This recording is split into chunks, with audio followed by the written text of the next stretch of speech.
Shiny Hal. Best one. This is Comic Burrito, a podcast. I'm Todd. I'm Cole. I'm Nick. And we are talking Woo! the best comic in the world right now, Green Lantern 80th Anniversary Edition. And I am by no means biased. No, you don't. You've never heard of this guy before, right? Whatsoever. No, this is a There's brand new 100 character. pages. I'm surprised. This would be a good book. You should check it out. It's 100 pages for And like 10 $7. all-new stories. 100 Tales, page. if you will. It's spectacular. It's 100-page spectacular. Super spectacular. You're loosely paying a penny a page. Yeah, that's a good deal. That's a good deal. It's a good price. That's a good price point. There you go. It is a good price. So, I'm gonna open mine up. It has 10 stories in it. And Yep. A bunch of nobodies wrote these. Yeah, bunch of nobodies. Nobody who's ever... there's probably 10 covers, too. James Tynion, Peter Tomasi, Geoff Johns, or whoever that is. I don't know. I don't think he's ever done a Green Lantern before. It's cool to shot. see it's cool to see a fresh take. Yeah, it's really nice. from a new writer. Yeah, it's his first book. And then just art from like terrible artists like Gary Frank and Mirka. Oh, Marika Tamaki, I think is how you say her name. Yeah. No, it's good stuff. Killing it with all the names and the pronunciation. They're so good. I'm just gonna get it out there. I love it. Shocking. I would agree. Yeah. Shocking. Yeah. That's actually more shocking. But oh my God, Alan Scott is in it. Alan Scott, Hal Jordan, John Stewart, Guy Gardner, and everyone's favorite, the best Lantern of them all, Kyle Rayner. Is in it. Jessica Cruz.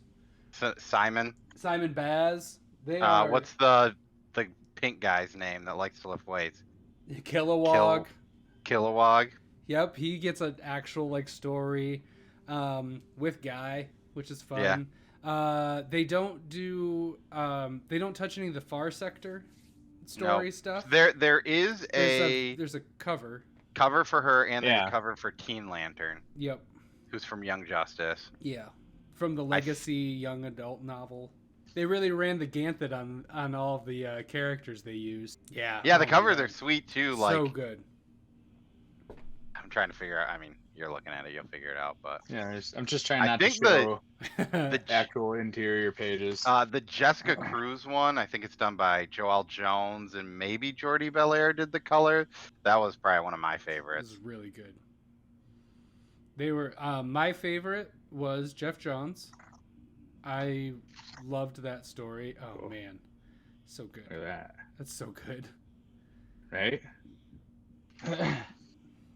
I read that and I little Raphael Grandpa. Yeah, if that was a main cover, I would have grabbed that for sure. So that was my favorite. I really enjoyed it. It was very. Which one? The Jeff Johns story. Last Will. Last Will, yeah. Is that the Crash one? Yes. Yep. That's the. I like that one a lot. That would be close to my favorite. I liked what was the other one? I just read it today. I kind of like this just because it's kind of a random villain to have. Yeah. It's not really spoilery, but to have Clock King, that was kind of neat. It was neat, and then that was a really good, there's so many. I don't have a story I didn't like. My only disappointment was I feel like the one that I connected with least was the Kyle Rayner one, which he is my favorite guy. But it was still good. Oh, it was it was that one. The Denny O'Neil was. Yeah, it was one of my favorite ones. Which was green, and it had Green Arrow in it, which was kind of cool. Because he did that pretty long. Well, he did a big run on that. So I did really like the first one. Was Tinian? Yeah. I thought it was a cool way to. It was very cool storytelling the way that they did it. With Hal.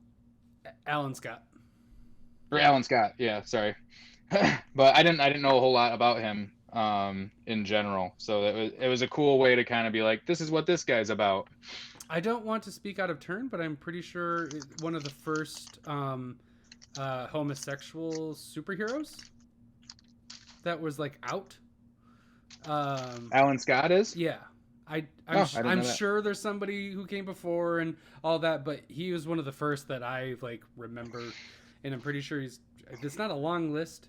Unfortunately, it's not, there's not a lot to draw from there. But yeah, Alan Scott is important in a lot of different ways. And his ring is based off of magic and connected to the earth, unlike the other Green Lanterns. Anyways. The Phantom is officially the first superhero ever, and is consequently the first costume. Wait, this isn't what I asked. Edit that out. That's just the Yep. first superhero. My favorite story was 4.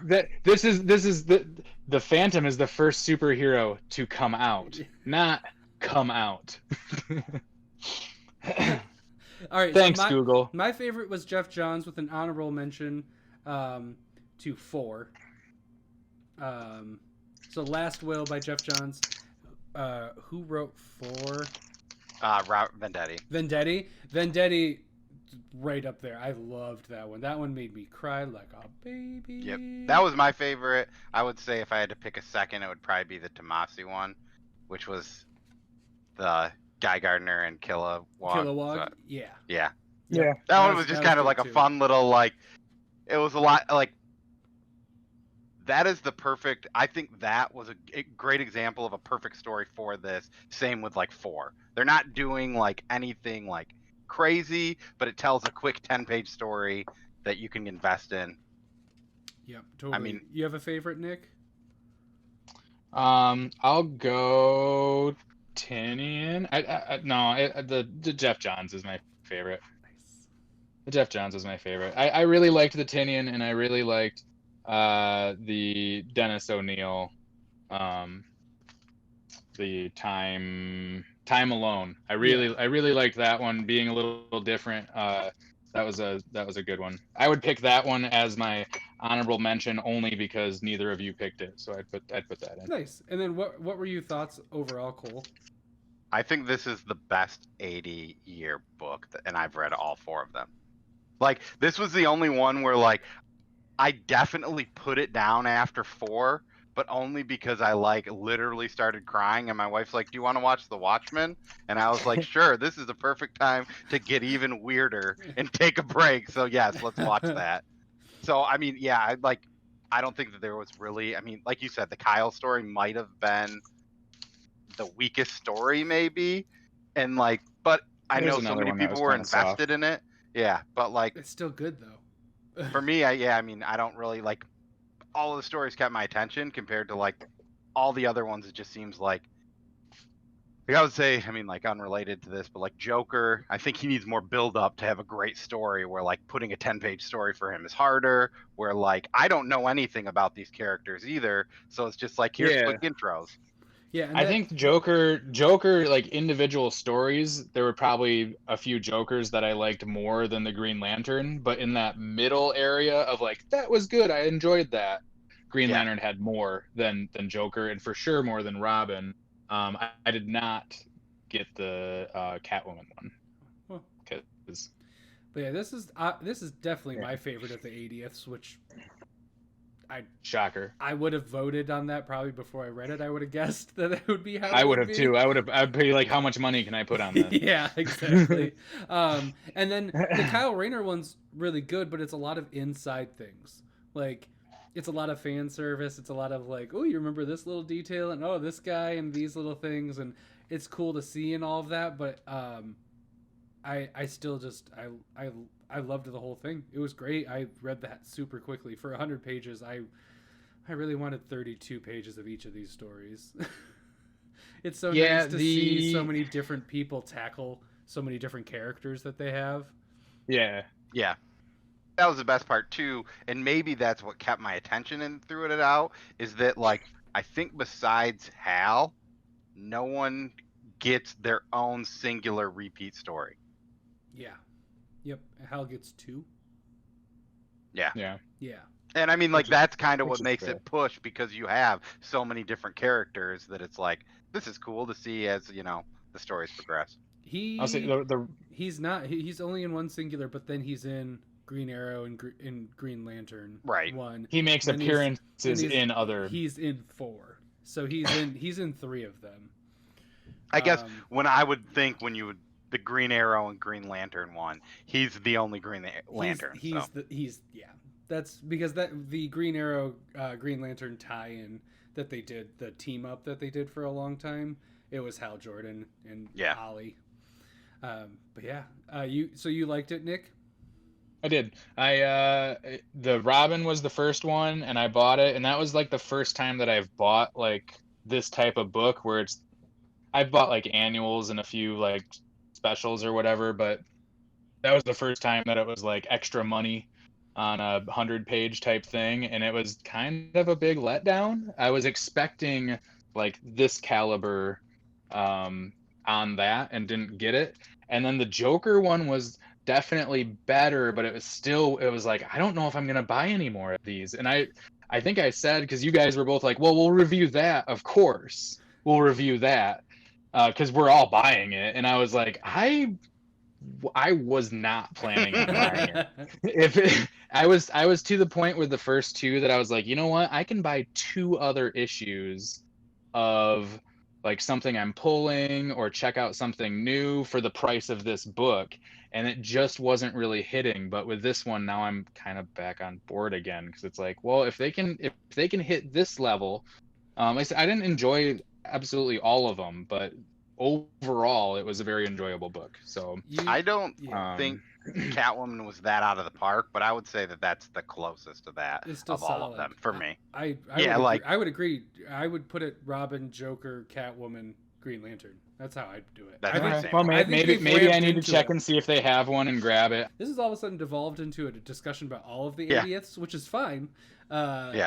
But well, like I said, I was just as a barometer, so to speak, of because if you're buying this one, you're probably by DC, and you probably have already read it anyways.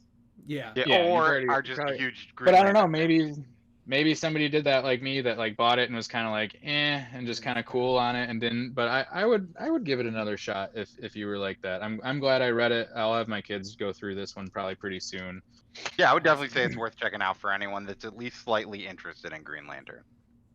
Yes. Yeah, and I did, like you said, how it kind of has the introduction and kind of tells you a general story that gives you a general idea. It's like, now I know kind of a little bit more about all of those. So now when I come across John Stewart and Guy Gardner and stuff in the big massive books, like I'm sure they'll be popping up in Death Metal, it just gives you that little bit more kind of view of everything that's going on and understanding of the character. Yeah, they seem to be really well written. Yeah, you're more grounded in the character, and it's just fleshed out. So when you see it, you're like, oh, cool, it's Green Lantern. It's not just like, oh, Green Lantern's here, cool.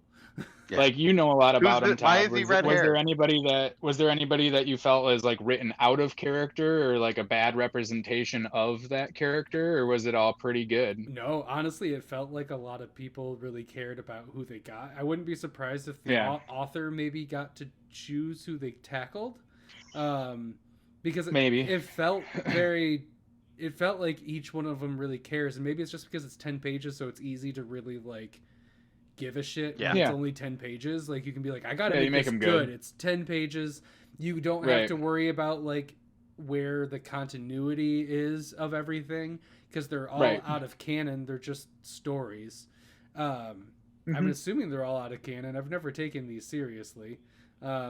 I think any of them are big enough canon, because it's all just kind of a general. But you don't have to worry about it. It's not like it matters. There's nothing groundbreaking that happens or anything that you don't need to know anything. There's references to Blackest Night and stuff like that. That's cool.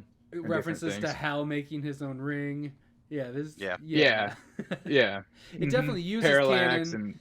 And Mongol even was mentioned at one point, which is cool. But yeah, no, I really liked it. I think that Simon Baz's story hit me pretty hard in the chest, especially just with what's going on right now with our current climate, with just racial tension and things like that. Which one was that? Oh, yeah. That's the last one, right? It's the last one, and it was very heavy, but it really got to me, and I'm just like, oh my god! But it was that one was really good. That would be good. close. I don't know if I need to change my picks now? No.